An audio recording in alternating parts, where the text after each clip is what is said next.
अस्सलाम वालेकुम रहमतुल्लाह। अच्छा सवाल ये है कि जी साडे बच्चे ने पढ़ के की करना है, पढ़ के भी काम करना है, ना पढ़िया तो फिर भी उन्हें काम ही करना है। बिल्कुल दुरुस्त कहते हैं वो लोग जिनका ये पॉइंट ऑफ व्यू है, जिनका ये नज़रिया है।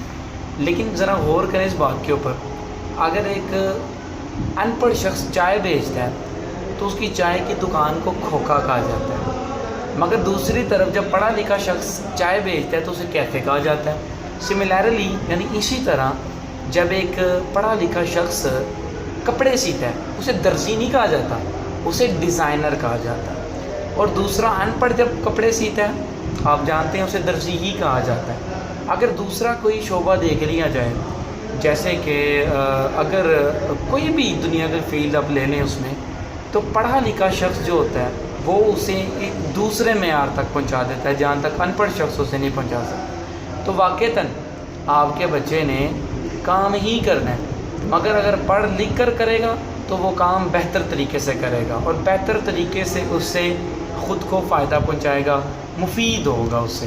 जज़ाकल्लाह। अस्सलामु अलैकुम वरहमतुल्लाह।